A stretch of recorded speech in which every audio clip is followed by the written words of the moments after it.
Talk to me about the expenses. So, I'm an accountant. What does it take to run this kind of business? How much money do I need to get started? Let's do the average $60K to get started, right? Okay. But again, if I knew what I knew, 2020's hindsight, right?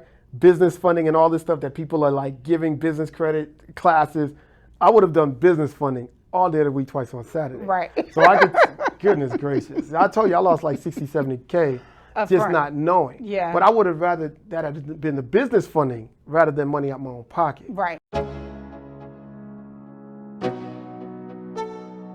Welcome to Black Wealth Weekly Podcast, where you can find different guests being interviewed by me, Shaniqua Nicole, the Millennial Money Maven, every single week, where we will be breaking down how they got into their respective industries and are creating wealth for their families. You don't want to miss an episode, so hit the bell and tune in.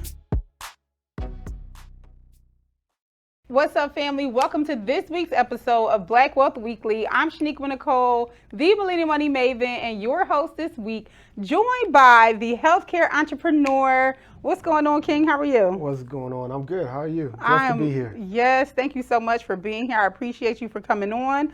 Please introduce yourself and tell the people who you are and what you do. Definitely. My name is Hans Fakia. I am known on Instagram as the healthcare entrepreneur, but my IG is actually the solopreneur. So what I do is I help people start ambulance companies and home health companies. So I try to erase the thought that to be in healthcare and to make a lot of money in healthcare that you got to be a doctor or a nurse practitioner or something like that. So that's the whole reason I'm here, and that's what I do. Gotcha. How long you been doing that? I've been doing this since 2017. So I own my own ambulance company in 2017. Okay. And then just naturally, if somebody had a question, I would help them. Yeah. Like, yo, how do I do that? So I would help them. And then I started making it a business last year. I'm like, yo, I've been helping so many people. Like, let me just teach. Yeah, let me put this thing on video and try to get it to the masses. Right. I love it. So you've owned an ambulance company since 2017. Mm-hmm. What has that business been able to do for you over the last 5-7 years? Oh man, it's just allowed me to touch people and reach people that I never thought I could. You know what I mean? But it wasn't really about what it's done for me in the material sense. It's like what it's done for me, like spiritually, like to be able to be a part of somebody's family and transport them.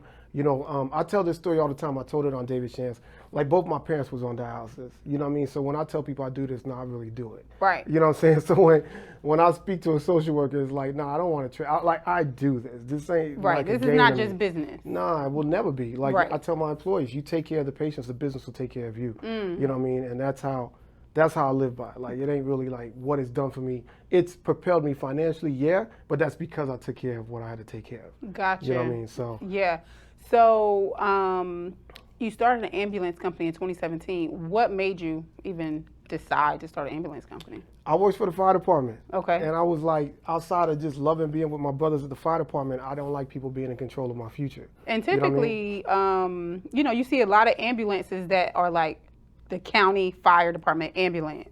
Mm-hmm. So what you do is totally separate. That's like the private sector and the public sector of ambulance business. Exactly. So you got the government sector, right? And then you got the government sector, which is the fire department. Okay. So a lot of fire departments, some of will have an ambulance attached to it. Because 90% of calls, when you're in a fire department, 90% of the calls are medical.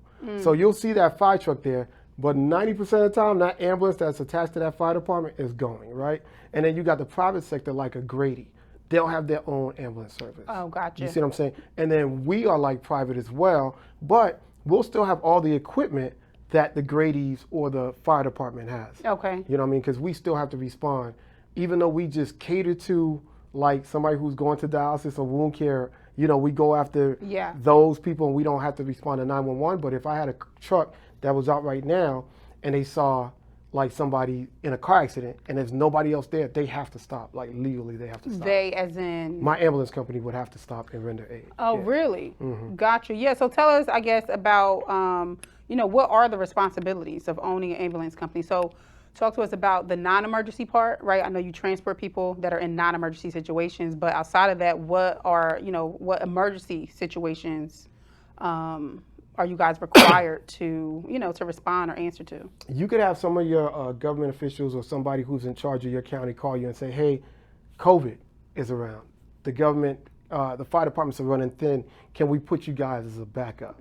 So we could do that, but we don't respond necessarily to 911. Like 911 is never going to call my phone and say we got an emergency. Gotcha. So we don't do the emergency stuff like that. So most of the things that we do is schedule and routine. Okay. You know, I'm just taking your mom or somebody who can't walk, who the doctor deems needs to be on a stretcher. You know what I mean? So they need to be on a stretcher, and I'm taking them to an appointment that they have to get a procedure done. Okay. You know, so that's why a lot of companies hone in on dialysis, because that procedure has to be done every third day. Gotcha. You know what I mean? So typically you're taking someone, and a doctor told me this, a nephrologist, kidney doctor told me, your responsibility is so huge because, how old are you? If you don't mind saying, what range, 30 something? I'm in my 30s. Okay, cool. Have you ever had a life-saving procedure done in your whole? Life-saving, no. Okay, so somebody who's on dialysis has a life-saving procedure done every third day. That's how big the responsibility is that I have on my shoulders. So that's how big that my employees, that's how big the responsibility is that my employees have to know we have to be on time. Because this ain't no like, I'm just taking this person to get their blood pressure checked. No, that dialysis, like they can become septic and they can, you know, die and stuff like that. So and the doctor had to make me realize how important my job was. Right. I knew, but then again, you sometimes will take it for granted. Like, oh God, you know, this is serious. Right. And so, not deemed 911, but what we do is very important. Gotcha. So have you ever had any emergency situations happen while you guys were en route, you know, and like how do you prepare for that kind of stuff? Training. You got to make sure that your employees know that they never get complacent. Yes, we have people that we've gone to go pick them up and they're, you know, going into cardiac arrest or something like that. Or you become so much of the family, part of the family dynamic to your patients, that they call you rather than calling 911. So you're like, oh wait, hang up with me and call 911, but you still got to go and respond. Or you have family members that will let you have access to their house, and you get there and the patient's not breathing. So now you're doing CPR and you're calling 911 as backup. You know what I mean? So there's different scenarios, but it doesn't happen as much. But people just got to keep in mind that when you're dealing with a certain group of people, whatever procedure they're taking is not there to get them to feel better. It's just there to keep them alive, right? Right. So there's really, you know, the mortality rate decreases a lot for people that's on dialysis. Gotcha. So you're there to make sure that you notice the signs every time you transport them, and you're making sure that when you're with them, they're in the best health that you can provide, and when you take them home, they're in that same best health that you can provide. So. Gotcha. So I know you mentioned dialysis as like one type of patient that you can get. Where do we find, like, if I wanted to start an ambulance company, which I do, I already told you. Yeah, we're gonna get you popping. We're gonna get me going. If I wanted to start an ambulance company, you know, I've never been in the medical space. So first, let me just tell you this. We started to talk about this a little bit off camera. When I was a child, I wanted to be a doctor. Had trauma. I saw someone get shot when I was like 5, literally. Passed out, went into the hospital. So it was like non-emergency, you know what I'm saying? But I have asthma, went into asthma attack, and I had shock. So I was just able to almost play. You know, I wasn't sick. I didn't have to be, you know, tied to my bed or whatever. So I was able to help the nurses and help the doctors. So that little seed put in me when I was a kid that I want to be a doctor. And then I got grown, and I realized that you have to go through like 8 years of school, 4 years of residency, and all this money that you got to spend. So I was just, you know, I kind of talked myself out of being a doctor. And the literal words that I told myself was like, I don't want to be a 30-year-old just finishing college. And now I have cousins that are doctors, and I'm like, you know, I love that for them. And I really wish I would have had somebody, you know, just push me to go in that direction. But now that I'm a businesswoman, I realize that I don't even have to be a doctor to be in the medical space, to make money in medicine, which is a recession-proof business, which I love. So I'm an accountant by trade, which, you know, you don't know a lot about me, but I'm an accountant by trade. And I love recession-proof businesses. And so the idea that medicine's never going anywhere and the medical field is always going to be here, and you're almost backed by the government, right? Yeah. Because you get paid through Medicare. Medicare, Medicaid. We get paid through private insurance, Humana, Cigna, whoever. But what you said was key, because that's my goal. Like, I think that's what God got me here for, right? It's like to teach people, because like you, my dad was a respiratory therapist, right? My sister's a nurse. I've been in the ambulance business, right? Myself, my private sector. I've worked for the fire department. I worked in the ER, and I've worked in in urgent care. But there's certain levels, right? So like I'm just a patient care tech, right? We at the bottom of the totem pole, right? Or if I'm an EMT, I'm like right above that person. Right. And then you got the medic who's right above me, and then you got the nurse, and then when the doctor comes in, everybody goes, oh, like God just walked in, like. Right. So now I'm like, all right, this ain't for me. But now I'm talking to doctors and they work for me. And I don't have a degree. I dropped out my second year of college. Wow. You know what I mean? So it's like my thing is to change the mindset, especially with minorities, where we have this like hierarchy thought process that, you know, to be this way in the medical field, I have to go to school. I have to In have anything. like thousands of dollars of student loans. And I'm like, yo, you don't even have to do that. I feel like, you know, we're always taught, number one, we're taught that we have to be better. You know, I know even working in the corporate, I worked 10 years in corporate and on Wall Street. And it was like, in order for you to get the promotion and get seen and all these things, you have to be better than the other person just because you're black, right? So that's like paying a black tax. But, you know, like you said, what I realized is that I don't even have to be a doctor. I don't have to have a degree to be in this medical space. So talk to us a little bit about, you know, what made you really go all in, like in this space, and how somebody like me can get in if I'm not an EMT, you know, and know nothing about this space at all. Well, what made me get in, my dad was on dialysis, like I said, right? So he lasted like 15 years, which is a blessing, right? Wow. But I remember when I left the fire department, I just hated the fact that somebody controlled my future, right? I was one of the first black firefighters in Henry County to be an arson investigator or go to arson investigating school and inspections. But there was no blacks in that area. Don't know if they were letting us in or not. So when I came to Henry County, it was like, I just came from Miami, you know, and I'm doing mortgages, making 80-some thousand a year back in 2004. That was pretty good. Right. Right? So I come to Georgia and I'm making 35. I'm like, oh, this is killing me. So every time somebody pay me, I'm looking at that check like, this is really what y'all think of me. You see what I'm saying? And then it was like, I need to go on vacation. Well, you ain't got no more time. You got to swap with somebody. Or I'm sick. You ain't got no more sick time. I don't have no, but I'm still sick. This is what I never understood. This is your business. This is your, you know, if you're the manager here, you find somebody to fill in this time when I'm trying to Listen, take it don't matter. Like, and you know what the funny thing is, when I first came out, I sent my video, my masterclass to firefighters because I didn't want to be too aggressive with my thoughts, and I didn't want to offend them. But they're like, bro, you hit it on the head. Because when I talk about, I worked in every sector, the government, the private sector, which is like corporate, right? And then the entrepreneurial sector. And I always explain to people with the government sector, if I want to be a lieutenant, I got like 300 other firefighters fighting to be a lieutenant. Oh, wait, you got to wait till dude dies or retires. And I'm like, okay, cool, not happening, right? And it's like, you got to wait for this person to come back so you can schedule your vacation. Like, how you going to tell me when I can spend time with my family, right? It's just so many limitations, and your creativity and your ideas was like capped. And it's like, it wasn't for me, right? So I left the fire department in 2015, really with nowhere to go. I was just done. Like, I'm out. Just got married, just got a house, baby on the way. I was like, if I'm gonna roll the dice, I'm gonna roll it on myself. Wow. Plus, I had experience with my dad being on dialysis. I remember one time, he had low oxygen saturation, right? So everybody's oxygen saturation is basically how much oxygen is in your blood. Right. The lower it gets, the more discombobulated you are, right? So he had, at that point, needed an ambulance. I hooked him up with somebody I knew had an ambulance. They were so late that my dad waited over an hour and a half, like, for them to come. And my dad's an old Haitian, like, prideful dude, so he's like, I'm not doing this no more. Right. I don't care if they're your friends, I'm not doing it, right?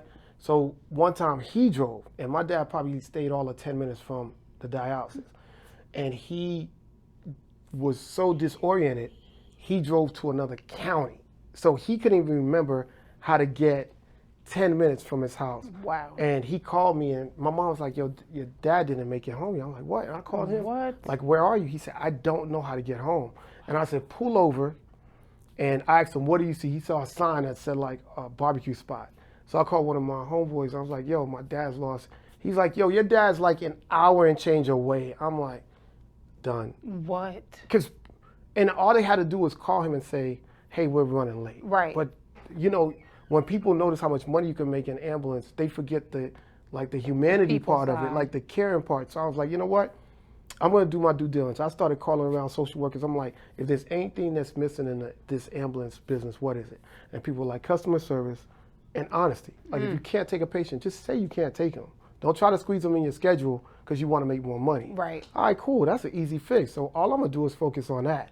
Customer service and being straight up with people. Right. If I'm running 5 minutes late, we're going to tell people because everyone wants to feel whole, right? Yeah. You don't want somebody who already feels like their independence is taken away from them because they're medically disabled. Yeah. You know, my dad being a prideful person, the last thing you want to do is take that away from him too, the respect Right. of just treating him like a person. Absolutely. So all I had to do was add those two, and then I just became successful. Plus, when I left the fire department, I used to do taxes. Okay. And so I would pay all, like during tax season, you know, you got that little window, right? I love tax You season. already know. So one tax season, all I did was pay all my bills in advance, like for the year. I didn't have nothing to do. I'm sitting home playing PlayStation. I'm married at the time. My wife's like, yo, you got to find something else, right? So I'm on Facebook. I see my homegirl. She got an ambulance shirt on.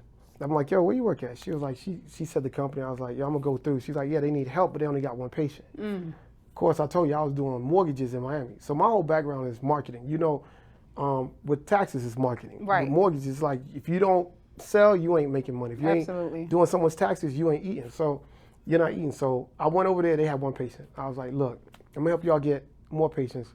Just break me off, right? And so in 3 months, I helped them go from one patient, which is equivalent to $5,000 a month, Okay. to 20. Right? In 3 months. In 3 months. So $5,000 a month times 20 is $100,000 a month. There you go. So the community in EMS is so big. With but one truck? Nah, they grew. They had one truck at one time, and then by the time But you can make $100,000 a month with one truck. No. Okay. They had one okay. truck, but then the more I got them patients, the more money came in. They was like, oh, we're gonna get another. Expand. They ended up with like 4 or 5 trucks. They was killing it. Then somebody else hired me. They're like, yo, we heard what you did over here. Can you do that Right. with us? And I was like, yeah, cool. They paid me more. I did it with them. Then a third person hired me, and they was like, could you do it for me? I was like, nah, I'm really looking for a partnership. Right. And he's like, nah, but I'll give you your own office. I'll do this. And I'm like, nah, I'm good. Right. I'm always worried about somebody who doesn't want you eating the same like they do. You know what I'm saying? So I was like, nah, I'm good. I'm going to start my own. So I bought my own truck. It was a piece of crap. It was $5K. But I ran it, and you know, it was horrible. But no one taught me. That was Right. another reason. Like, it was like such a competitive. And I went into the mindset of, like, we don't have to be this competitive. You don't see chiropractors battling each other. You don't see doctors saying, "No, that's my patient." Like, it ain't that serious. It's last time I checked, it's 10.5 million people in Georgia. Like, we good. Right. You know what I mean? So nobody wanted to help me. I spent thousands, like 60,000, because nobody wanted to teach me. I was like, 60,000 doing what? buying the wrong truck, repairing it. You know, just not understanding the flow. And then people say, "I'll teach you, pay me." And no one did. So I said, when I get in it, I'm gonna just go in it with a different philosophy. I'm gonna go in it with a different mindset. I'm gonna help you put on. I'm gonna get on. And one of the reasons I did that is because when I started my tax business, this young lady who passed away at 33 of breast cancer, Shaniqua Nicole, she helped me. That's my name. That's my nickname. Nicole. Yeah, that's cool. Yeah, she That's crazy. it is. She helped me when I was getting started. And I asked her one time, I was like, her and her husband, they came to my office, they set up my office, they did everything. Told me what software to get, tax layer, the whole nine. Right. And I was like, Nicole, let me ask you a question, real talk. Like, why are you helping me? You're not in the competition. She's like, what God got for me, you can't take. Right. That was back in 2008, she said that. That was something I live by now. Yes. So I realized the more I help, the more I'm blessed. You know what I mean? So it's like, I never worry about, like, I'm my own competition. Right. So tell me, why do you think people feel the need to be so competitive in this space? Like, why is it a competitive industry? I've been doing a little research, and what I've seen is that it seems like a nice person's business, right? So, like, I've been an entrepreneur for like the last 15 years. And, you know, I'll agree with you that entrepreneurship is kind of anything, right? Even corporate America, it's like almost dog eat dog. Like, you got to crap on the next person to get ahead, or, you know, people just be real. You know what I'm saying? Like, it's just not a loving space. And, but in this space, what I've been finding and seeing is that back in the day, you know, people that used to come into this space were like nice people. They wanted to provide a nice service. And now more entrepreneurs are coming into this space. Do you think that is what's causing it to be, seem like it's so much competition, or, because I really felt like this is such a nice person's business. Like, the people in this business love people. They like to help. They want to serve their community. That's what I was getting. Not everyone, of course. Yeah, not everyone. But I think, I can't explain why people think that way. I think they always think that it's not enough, right? Because I think us culturally, we see something and we'll take it and make it our own. That's what makes it so unique, right? But I think people are changing a little bit more from that mindset of like the crab in a barrel mindset. Yeah. You know what I mean? But there are still some of those that try to keep things to themselves. But I feel like there's so much for everybody. And I try to be the example, like even when I post my page.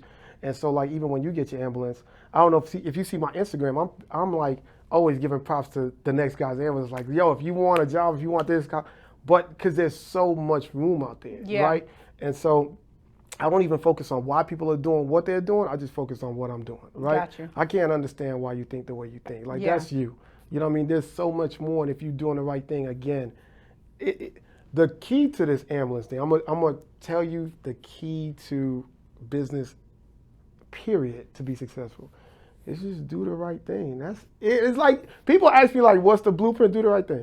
Nigga, like, I mean, you know what I'm saying? Like, it ain't that serious. It can't be that easy. It's not. No, it is. I've been doing the right thing my whole life, and I ain't rich yet. It is. I tell you this. If you do the right thing by your customers with your tax business, right? And some of the things is like just calling people back, right? I guarantee you that goes a long way, right? Because that's what they want. Yeah. So doing the right thing in EMS, I may make it sound easy, but it really is. It's like calling someone saying, I'm going to be 5 minutes late. Calling someone and saying, hey, I noticed today's your birthday. Like, those are the things that you would want somebody to do. So let's get into a little bit about the operations of an ambulance company. Is there any kind of way that, you've introduced technology? Like, this business has been around for a long time. Mm-hmm. Did you come in and try and make it your own, or is it like, you just come in and have to adapt to what is? You should always, like, I think when people have the blueprint, just figure, like, copy the blueprint, right? Yeah. So like, they say that success leaves a blueprint, they leave footprints or whatever. So you do that and then you add your own niche to it, right? Okay. I don't think I did anything special besides adding more customer service element to it. And because that's what they told me was missing, right? So and how'd you do that in particular? Do a monthly call on all my clients and a monthly call on all my employees. You see what I'm saying? Don't forget someone's birthday. Be present when they ask you to come to a funeral. Come by and just talk to your dialysis people and sit with them. You gotta feel like a lot of these people can't work because they're going to dialysis 3 times a week. A lot of them are alienated by their family members. So again, it's the simple little things. Like, I got this one dude who has an ambulance company, and his lady had to come downstairs, and it was always like a hazard. He built her a ramp. Those are the little things that people got to understand. Like, that's what you call doing the right thing. Right. You know what I mean? And so it's the right thing for your employees because you're eliminating or minimizing the possible injury, and it's the right thing for your patients. So look, I'm gonna go the extra step to make sure you make it back and forth, even when we're not here, safely. You know what I mean? So I think that is just the key to it, right? Building that kind of foundation. So then you add your own little element. I've taken ideas from people. I'll go to the dialysis center and see somebody like bring their patient like a comforter or, the throw rugs, but it has their logo on. I'm like, yo, that's tight. No marketing. I'll call my person like, yo, we need to. So, but I'm always like trying to learn different things and then add my little style to it. Right. But yeah, so it's just taking what you know, and then if you find a way to streamline things and add technology to it, cool. And then try to share that with other people. You know what I mean?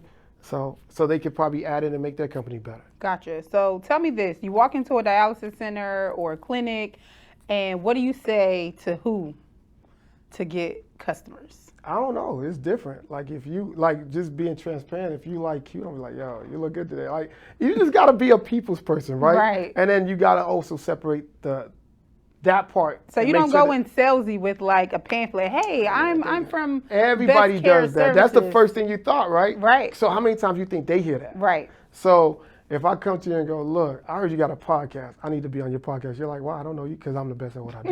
You know what I'm saying? Like, I'm going to do that. You're going to smile. And now we're going to feel like there's a rapport here. Right. Right. And so there are going to be social workers or front desk people that don't want you to smile. I don't know what's going on with them. They're like, Can I help you? Right. Yeah. And like, I just want to tell you about my thing. Well, leave your pamphlet. Who else can I talk to? Right. You know what I mean? Because I'm not going to let you just stop. Is there a social worker here? Cool. Can I buy them lunch? So one big thing is we do the lunch and learns, right? So everybody wants something for free. I don't want to just go out there with my hand out. I'm going to give y'all something. So I'm going to go there with marketing materials. I'm going to go there with pens, mouse pads, candy, jars of candy with my logo on it. I'm going to do whatever it takes to get your attention. And then at the same time, I'm going to invite you guys to have lunch with me while I talk to you about my business. Because I'm going to buy lunch for the whole staff. You know what I mean? And then that's what you do. Right. And then that's how you get your foot in the door. Gotcha. And then you just convince them to give you one patient, and you do right by that one patient. I guarantee you that patient's going to get you patients, the social worker's going to get you. Like, because they get it all the time. So it's like taxes, right? When you and I joined taxes, I'm pretty sure that thought went into your head like, there's so many tax businesses out there. But there's always somebody looking for a new accountant. There's always someone who just graduated from college and don't want their parents doing their taxes anymore. Right. You know what I'm saying? There's always going to be that new person. So I just try to feel like, how can I cater to this person? Right. And what's going to set me aside from y'all? So it sounds like you're all about relationship building. Got to. Yeah. Yeah, because that's the same social worker that's going to look out for you when you're running late. Or that's the same social worker that when your patient is not happy with your services, they're going to tell you, look, Hans is good. Like, stay with them. Nobody else is. Yeah, I love, you know what I mean? Right. Yeah. Got you. I love that. This week's episode is sponsored by ABCs for Rich Kids by 7-year-old author and entrepreneur Bryce Nicholas. Please tell us where we can find your book. abcsforrichkids.com. Awesome. This book is so amazing, guys. It literally goes from A to Z with different financial terms for your little loved ones. Awesome. So we've got F is for future value. E is for evaluation. H is for air. Guys, if you do not have this book, the Amazon #1 bestseller, please go and grab it now at abcsforrichkids.com. So I'm not EMT, I'm not medic, I don't do anything in medicine. Where do I start? You start by taking my master class. That's Okay. one, no. But for one, I want to tell people this, and I'm going to use this platform to say this. Before you start anything, before you invest in anything, find out what the rules are in your state. Okay. And find out how difficult it's going to be. You know what I mean? Because I want you to, once you find out, because sometimes in certain states you got to get voted in, or you have to have so much capital. You know what I mean? So there's certain things that you have to do to get your EMS license. Yeah. Right? You don't have to be an EMT. You don't have to be anything in the medical field. I urge you to take an EMT class, so at least you'll know as much as your employees. Right. You know what I mean? But that's the first thing I would tell somebody to do. Go to your state department of EMS, every state has it, and say, what do I need to do to become or to have an ambulance company? Gotcha. And how long did it take from like the thought, right, that you had to actually getting your first truck and your first client? I bought my first truck before I even did anything. Okay. One guy that I was trying to use as a mentor, he said, before you talk to me, go buy a truck, and then I'll know you're serious. So I bought a truck. But then he was nowhere to be found. So God sent him so you could take some action, though. Yeah, yeah. See, that's the way I'm looking at that. Like, he's still my guy. Like, we talk all the time, and then once I did that, I just, like I said, nobody really kind of helped. So it was a learning process. It took me 6 months. Okay. So the average person is still going to take 6 months, even though I'm there to Before you expedite get your it. first client. Yeah, no. Well, you could take 3 months and get licensed with your state. Okay. Right? But it takes another 2.5 months to get licensed with Medicare or to get your Medicare numbers. Right. But even though you don't have your Medicare numbers, let's say you started and 3 months later you got your truck, your office space, you got your employees, you're ready to go. You can start soliciting the people, and maybe you'll get somebody who has Humana. So you can start running. Even though Medicare will probably be 80% of your income, Yeah. you can still run these private insurance patients. Gotcha. Or straight pay. Somebody wants to pay you out their pocket. Yeah, so that's what I was going to ask you too. So I know that there is another sector within this space called non-emergency transportation. And that's where, essentially you can take a patient to the hospital, to their doctor's appointments or whatever, but they're non-emergency type. So to my understanding, you can use your car, you can use a van, or you can use... Yeah, so I want to explain that. Okay, talk to me. Talk to us about the difference between non-emergency transportation and non-emergency emergency transportation. All right, cool. Yeah, I gotta set You it got to up for this. reset. Okay. All right, so even though you, like, let's say you start your ambulance company, Okay. right? You are known in Georgia, in the state of Georgia, you are licensed as an EMS, Emergency Medical Service. But you are doing NEMT work, Okay. non-emergency transportation. Kind of like what we talked about before, Okay. right? So you're still taking people to doctor's appointments with a procedure, something that a procedure is being done. Gotcha. You're not going in emergency mode. Okay. Now, if someone But these are just not regular doctor's appointments. no, not somebody who just wants to get their checkup. You don't get paid for that. Gotcha. It has to be, something has to happen. Like there's got to be a procedure being done. Gotcha. Right? So if you came to me and said, I want to open up a non-emergency medical transportation company, I'm thinking you're opening up a wheelchair service. Right. That's when you're going to take somebody to the doctors for a checkup and you get paid for that, right? Yep. That's totally different. Like under my ambulance business, I can still run a wheelchair. Under my wheelchair business, if I start a wheelchair company, I can't run an ambulance. Because I have to get licensed, there have to be certain equipment. Because you remember what I said, everything that's in my ambulance, you're going to see it at your fire department. You're going to see it at a Grady hospital. You see what I'm saying? You don't have to have equipment in a wheelchair van. Right. You see, so a lot of people, if they open up a non-emergency medical transportation company, they could do a wheelchair van, they could probably have a passenger van. You know, they're going to cater to nursing homes. They're going to cater to people that could kind of walk, can walk, or just need wheelchair assistance. Gotcha. I'm catering to people that, on my wheelchair, yes, I do that. But on my ambulance, you can't walk at all. And if you do walk, you have to have like dementia or Alzheimer's. You have to be a flight risk or something like Gotcha. that. So that way we can get the doctor to sign off that you still need to be on a stretcher. Gotcha. So what's the difference between the money that you make between each one of those businesses? You make a lot more money with the stretcher because with the wheelchair van in Georgia, Medicaid does not let you bill them directly. You have to go through a subcontractor, brokers. which is Logistic Care Southeast Trend, and they're gonna take whatever they take off the top, Right. right? And then they're giving you the rest. So it's not really, the profit margin is not that much. Yeah. Right? You can still make a lot of money with wheelchair if you just cater directly to like nursing homes that need that service, right? So you can do that. You could broker out to them, but taking somebody to dialysis back and forth and going through Southeast Trend or Logistic Care, you know, or certain companies, I don't want to mention them, hopefully we can bleed them out, you know, you probably won't make that much money, right? So, Yeah. No, that's what I've heard. I mean, I've seen people in different Facebook groups saying they only do private pay, right? So you have your wheelchair company and you just focus on getting your private pay clients.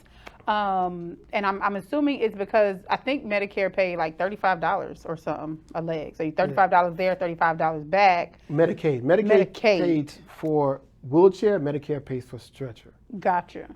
Medicaid pays for wheelchair. Medicare pays for stretcher. But Medicare will let you bill them directly. Okay. So they pay like $150 a ride. And you don't have to go through these. There's not a broker in between. Brokers. So Gotcha. they'll let you pay them directly or bill them directly. You get paid like $150 to pick somebody up, $150 to drop them off, and you get paid close to $7 a mile to take them back and forth. Gotcha. So you can make anywhere between $400 or $500, you know, $300 to $500 a trip. Times that by 3 times a week, 4 weeks in a month. You're making close to $4,500 to $5,000 a month. Gotcha. Per patient. Yeah. So would you suggest when you're trying to get patients, because I'm sure there's logistics that's involved, right? So how many patients is like a decent amount? Or like where do you max out your patients per van or per truck? Per truck, you should be running at least 7 runs a day to make money, right? 7 people? 7 runs. Okay. So that means that an A trip is taking somebody to something, a B trip is taking them back home. Gotcha. Right? So you want to do at least 7 of those for your truck to be profitable. That's been the general rule of thumb. You can do 8, you can do 9. It just depends on how much you want to push your employees, how much you want to push your truck. You see what I'm saying? Yeah. But 7's pretty much a full day, right? If you're running 7 patients or 7 runs a day and you got 5 or 4 trucks, you're doing very well.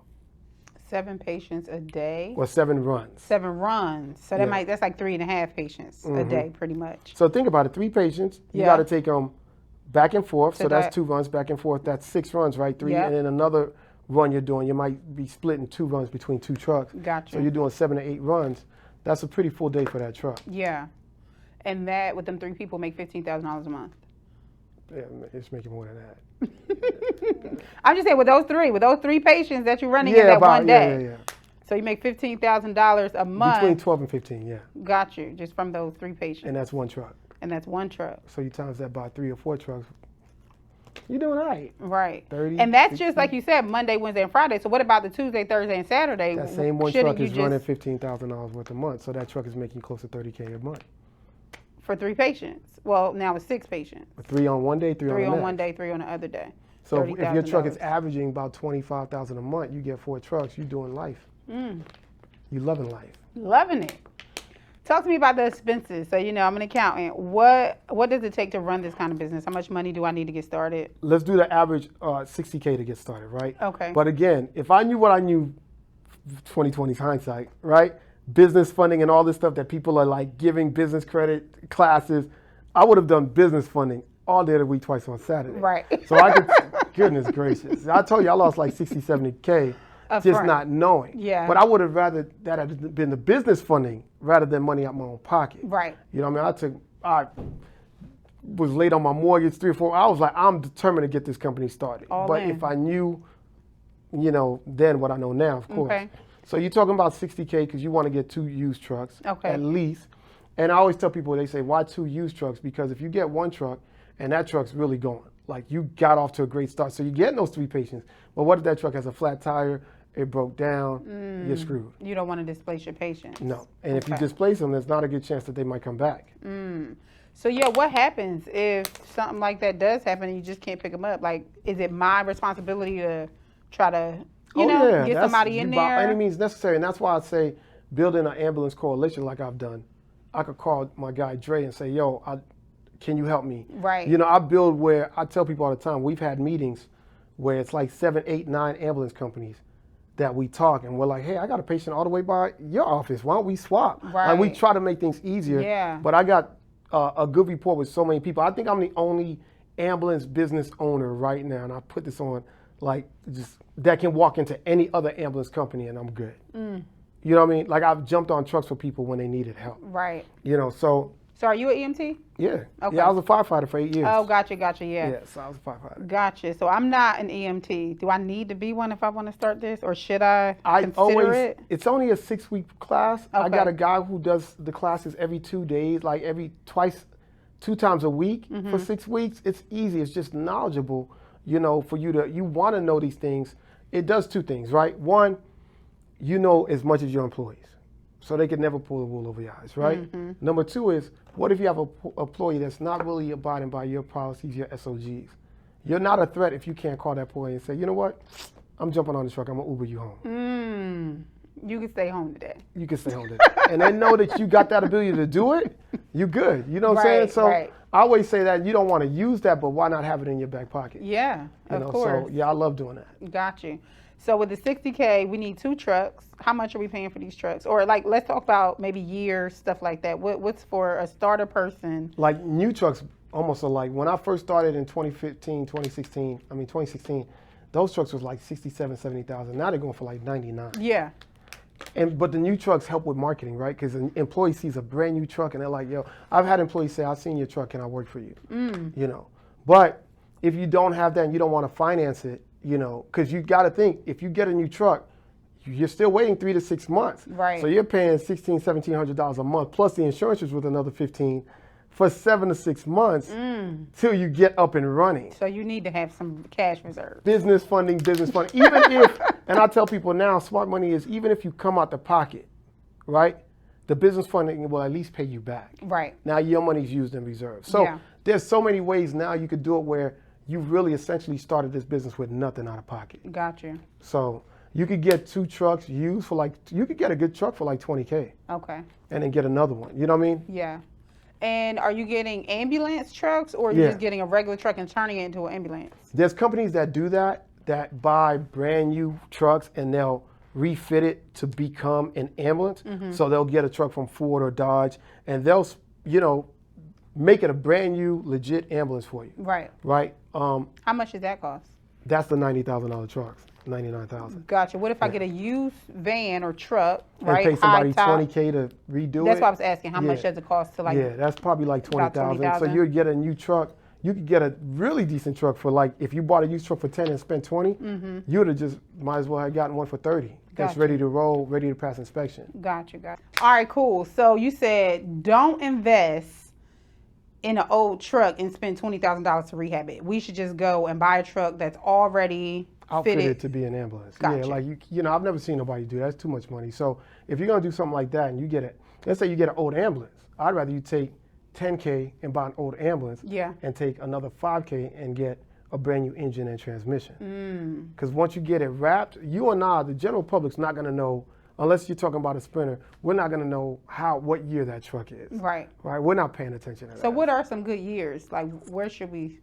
I've seen anything from like, my first truck was 2005. It was horrible. Well, that's not bad. No, and if I wrapped it now and did it really nice, you wouldn't know. Like, Yeah. you would think like, oh, that's a nice truck. Right. One of my patients loved it because it was a box truck, so it had so much room on the inside. You know, so there's benefits to getting some of the older trucks. Gotcha. You know, you want to stay away from like a Ford 6.0, something like that. That truck had like a lot of issues.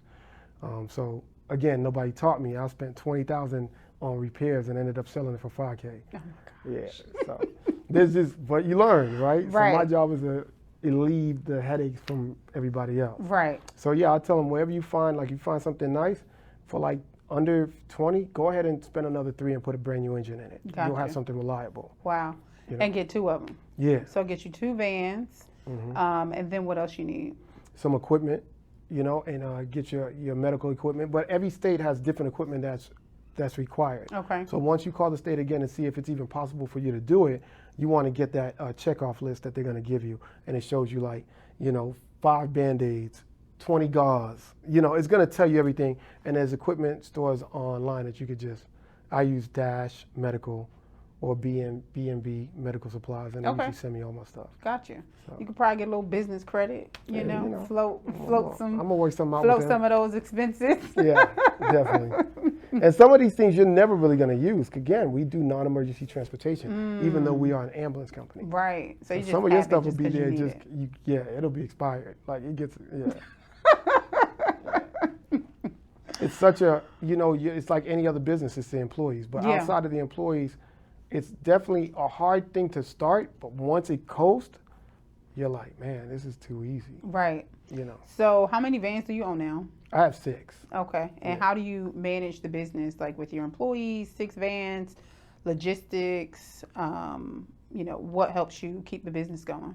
Well, everything I did was like now, again, trial and error, right? So you would hire someone like yourself to run my office, right? But now I learned I don't hire anybody unless they're an EMT. I'd rather teach an EMT how to run an office than have somebody who's in the office, and if an EMT calls out, that person's just in the office, they're stuck. So now I call them hybrid employees. So everybody that works for me is a hybrid employee. Okay. So that way I don't never have to be there. Gotcha. You see what I'm saying? So I don't really run it anymore. I just manage it. Yeah. And if I get a phone call, and I'll make a decision over the phone. But I don't think I've been in the truck for like 6 months. Nice. Yeah. How do we get there if we're just starting? What systems and stuff do we need to put in place? Well, everything is on the masterclass. Okay. But like it specifically, you want to. The masterclass will help you understand everything, right? Instead of, I always tell people that call me, it's like, what's the first step? I say, take the class. Not because I'm selling you something, but I just want to have a more educated conversation so that way we're valuing your time and mine. Okay. Right? Because we can scratch the surface and talk about everything that it Well, takes I to have the get there. master class. This is for the people. Oh, This ain't for me. So, I have the master class already. This is well, for I'm the people. speaking to them. Right. I'm speaking to them, Right. right? So you go on my bio and you get the master class. But what I want to do is you go on my bio, tell me you're interested, and then we'll set up a consultation and see if this is the right business for you to start before you even invest in the master class. So I can answer all your questions, do like a 30-minute consultation, 15-minute, and then we'll say, hey, you know what? You are ready to move. Your state is eligible for you to do this. Gotcha. Then you purchase the class. What states would you stay away from? None, man. Everything's a competition. Everything's a challenge to me, man. Let's go. I literally on my way here, and I was on the phone with a gentleman who saw my last podcast, and he's in Canada. I'm like, let's do it, because I just want the challenge. You know, I don't like nobody telling me no anyway, so I don't care about how hard it is. Right. We're going to figure out something. Right. Yeah. I love it. Gotcha. So now I know you've branched into other facets of medicine. Talk to us about some other opportunities that are available for people in the space. Well, yeah, so now I have a home health. Okay. So again, I'll tell people the simple rule to this whole thing is you find a need, provide the service, right? So when you're dropping a patient off and they have a CNA or LPN at their house, like, yo, Mr. Johnson, why is this person here? Oh, I got a home health company. I mean, I got home health service. Yeah. And then you find out 3 or 4, 5, 6 more of your patients do it. I'm like, yo, why are you outsourcing this? Let me do this myself. And now I'm catering to my own patients because I've already built a rapport with them, right? Right. And then so in January, I have a pharmacy coming up, God willing. That's the goal. Okay. But the only reason is because 90% of the people, not 90%, everybody who's on dialysis or everybody who I transport, they got a cabinet full of medicine. And so find a need, provide the service. That's it. Find a need, provide the service. I love if it. 90% of your patients need oxygen, that's the need. You just provide the service. Gotcha. You see what I'm saying? Yeah. So you just find the logistics. That's it. Where do I buy oxygen? How much does it cost? How much can I mark it up? What's does the insurance regulations pay for it? And done. Right. And it's really, society makes us think it's super hard. Yeah. And it's not. It's not easy, but it's not like impossible. Right. Because if somebody else is doing it, that means it can be done. Yeah. So right? so tell me a little bit about, you know, who you were before you became an entrepreneur. Even, you know, let's maybe even go back to how you grew up. Like, did you watch people in your family? Were they entrepreneurs? Did they work? Where did you develop this work ethic to, you know, just to say one day I'm done, right? At a very pivotal time in your life where you were just getting married, having children, you were just like, I'm done. My parents are both from Haiti. Okay. So they moved to New York when they were young. So that already mindset, when you know the history of Haiti, you know that they're very resilient, right? Entrepreneurs and you said something, where'd I get the mindset or the work ethics? Those are two different things, right? I know a lot of people that are entrepreneurs, but they don't have good work ethics. But I was blessed to get both. So I got my work ethics from my dad, but he went to college, became a respiratory therapist, did the whole nine. I got my entrepreneur spirit from my mom, right? Because she was the one who would travel the world, buy fine linens, and open up a store.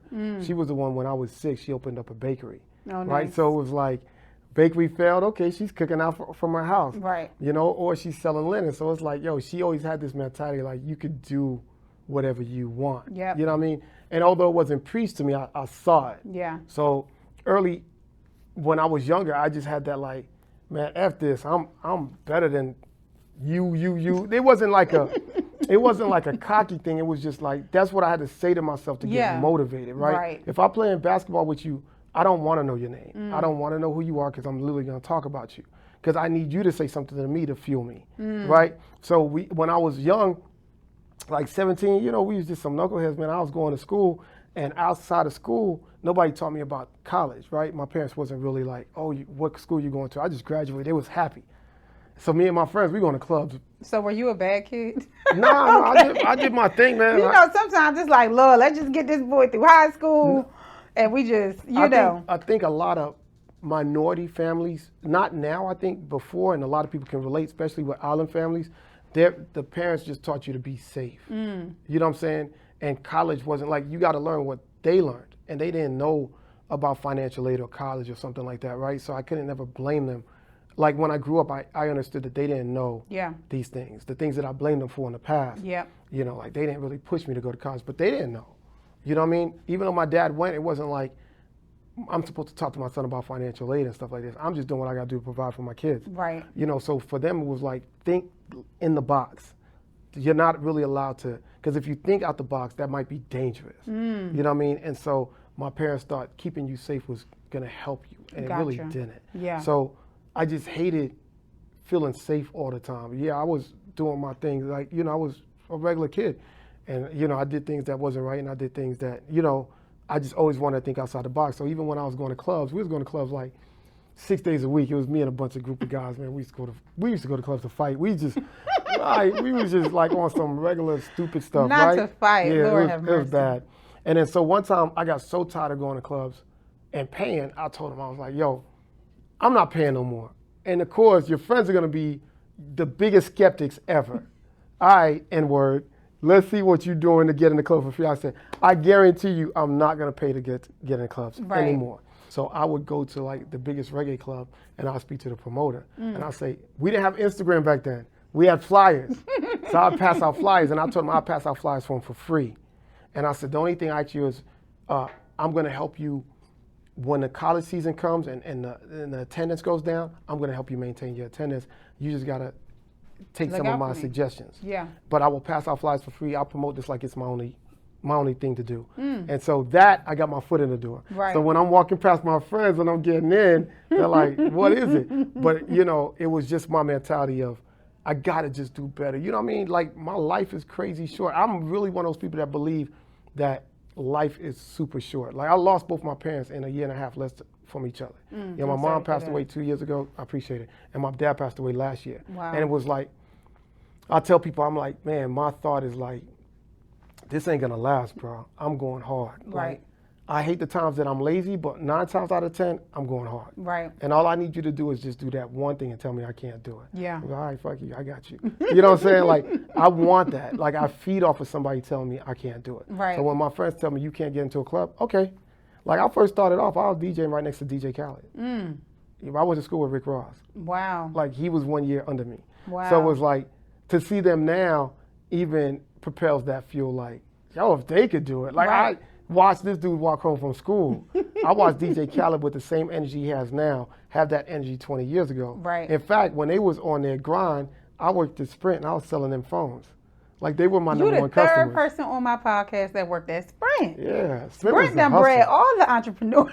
It was a hustle, man. Sprint was like, if you don't sell them, you ain't getting paid. Period. So you used to have to sell accessories, and them cats at Sprint was making $70,000, $80,000 a year. Right, I heard. They were grinding. I Yeah. was like, yo, and I still, when I worked at Sprint, I was going through a bad time before I got a job. Yeah. Like, my wife was pregnant.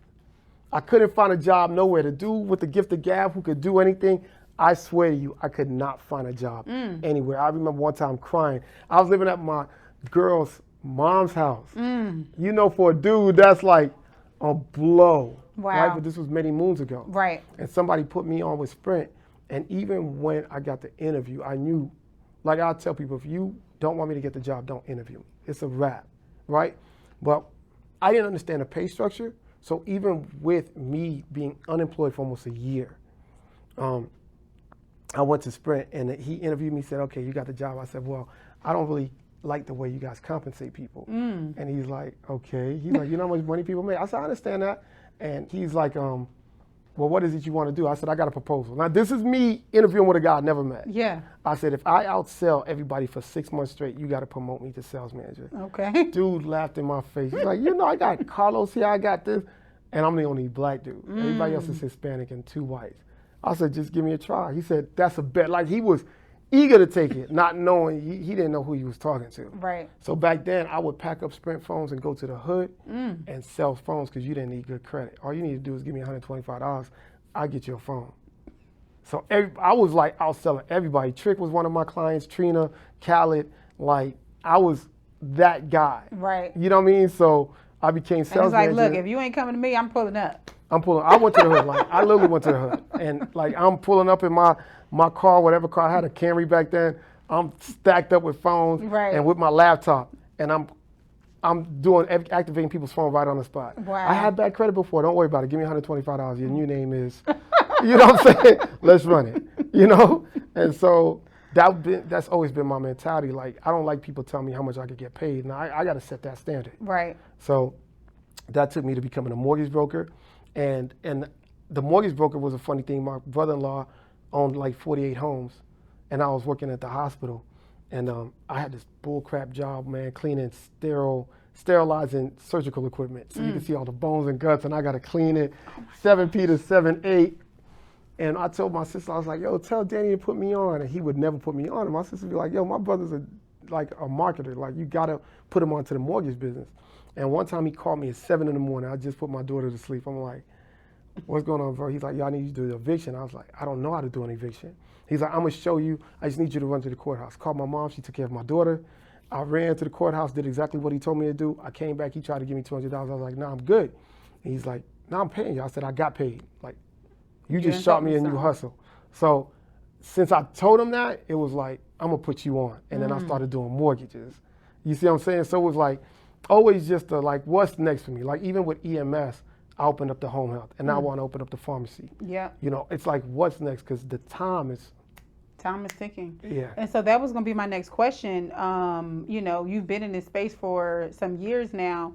Where do you see opportunity, even if it's something that maybe you're not looking into, but other people can? Where do you see opportunity in the medical space? Well, particularly with EMS, I don't want people to just focus on one thing, right? I did. When I got into EMS, I said, I'm going to just be the best at dialysis. And I feel like I was.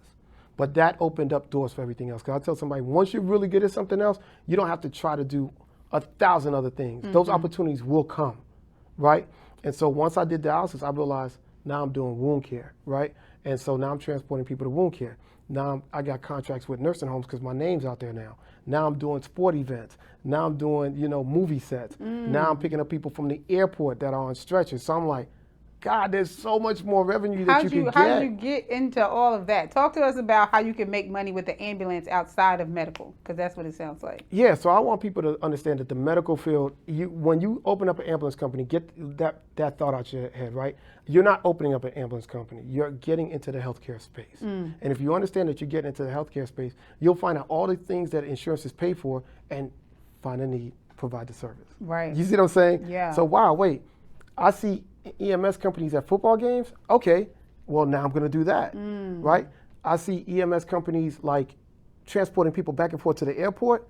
Okay, well I'm going to do that. Wait a minute, you telling me you guys pay $250 an hour to have my 2 EMTs sit at a movie set for Avengers? All right, well I'm going to do that. You see what I'm saying? And they'll pay you, and they'll hold your company for like 3 weeks, 5 days a week, making $300 an hour. So now you're paying your employees $20 an hour because you want to treat them nice. Right. Right? So if I'm getting $250 an hour. Okay, $250 an hour. $250 an hour to sit on a movie set, watch people do stunts. Wow. So I'm going to call you and her and I'm going to say, I need you guys to do this. Y'all going to say yes because you get free food. Y'all chilling. You making $20 an hour to watch people do stunts. Right. So now I'm paying you $20. I'm paying her $20. That's $40 an hour. Right. I'm getting paid $250. So I'm making $210. I'll put the other $10 an hour back into my fuel. I'm making $200 an hour for 8 days. And a movie set is not just one day. No, and then you could tell them I'm gonna do a minimum of 8 hours for 5 days. Right. You killing it. I made $86,000 in 6 months off of movie sets, and I only did one set myself because I just wanted to see a car get flipped. You know what I mean? But everything else went to my employees. I was like, yo, you just start seeing these checks coming. You're like, right. Because you cater, and now you got different sources coming to you. So it's all about relationships, it sounds like. Because my question would be, well, who do I even talk to get on a movie set? Like, who manages that? It's just a whole nother industry. A lot of EMTs already do it. So you're using them as a plug. Like, who do I need to talk to? Because they did it big during COVID. Yeah. Like, a lot of my EMTs or EMTs that I didn't know were in movie sets, not only just for the EMT aspect, but to do COVID testing. You see what I'm saying? So How now, much do EMTs make an hour? In Georgia, they're making a killing. Well, $19 an hour. Okay. When I first got in, it was $14, $15. Okay. But because there's so many people doing it, you got to stay competitive. Get competitive. I was in Florida 6 months ago, and those EMTs are getting 15. So I was actually just in Florida when, Hurricane Ian just came. And I guess they had the emergency, district set up right next to my hotel. So they had all these EMR helicopters coming in, and it was like 30 ambulances. So first of all, my first thought was, we got to get the hell out of here because this is about to be serious. Yeah. But secondly, I'm like, do you see this money? Talking to my husband, like, these are just regular private ambulance companies, and they about to be down here for who knows how long. Getting paid. How does that situation work out? So again, you wanna focus on different avenues. So once you get your niche, which is dialysis, home, hospice, whatever that is, because that's going to be your bread and butter to take care of the bills and take care of yourself. Now you outsource or you go to like AMR. AMR has a disaster relief program. Yes, and AMR. So you get on their waiting list and you tell them how many trucks you got available. So you don't want to give away your 2 trucks because those are taking care of your consistent patients, right? Yeah.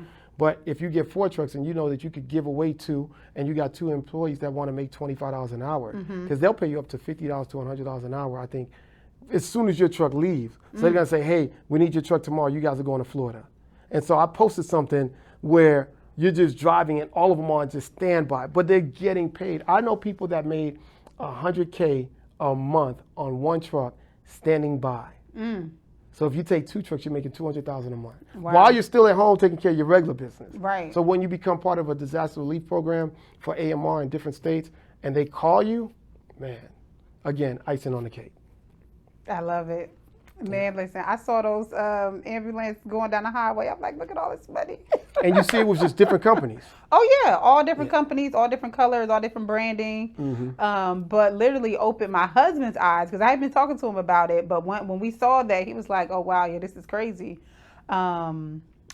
Well, I don't want to keep you for too long. I can keep on going and going. This is kind of, y'all know I like to make this like my little mini coaching sessions for me because, you know, I be low key want to start these businesses myself. But hopefully you guys have got some good information. But let the people know where they can find you at, how they can follow you, where they can tap into your mentorship. Definitely. So people can follow me at The Real Solopreneur.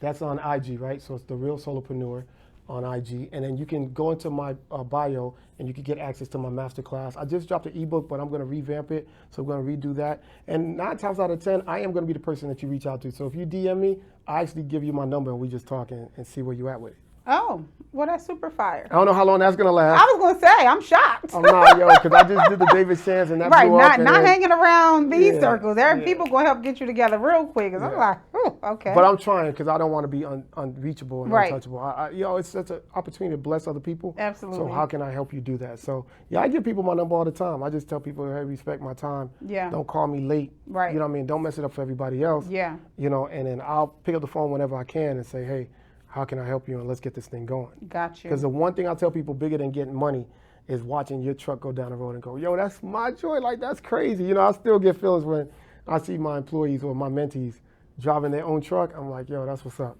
Well, tell us what, what are some big goals? I know you have your pharmacy that's in the plans.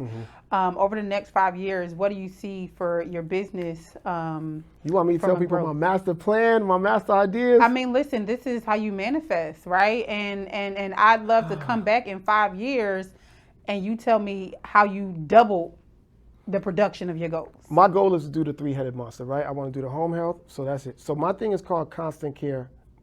Constant healthcare. So if you go to my website and if you want to check my website out, it's called the Constant Healthcare System, right? So I want to create a system. So now I have transportation, which is the non-emergency side, the wheelchair. I got the ambulance, right? I got the home health. So we take care of your home, we pick you up, drop you off, and then my next goal is the medical center with the pharmacy, right? But the thing is to really grind on these 3 goals for the next 3 years, package them and sell them to like a Piedmont or a Grady or Emory. So you get a 20 million bag from them, and then I move on to the next project. Gotcha. You know what I mean? And maybe, my next goal is whatever God tells me is just to do random acts of kindness. That's why I see myself like just stopping by somebody's school and paying their tuition. Like, you know what I mean? Yeah. Doing something weird. Yeah, I love it. So.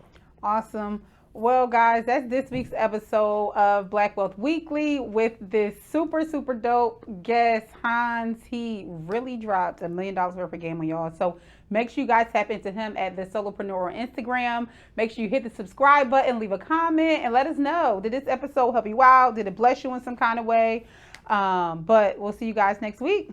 Peace.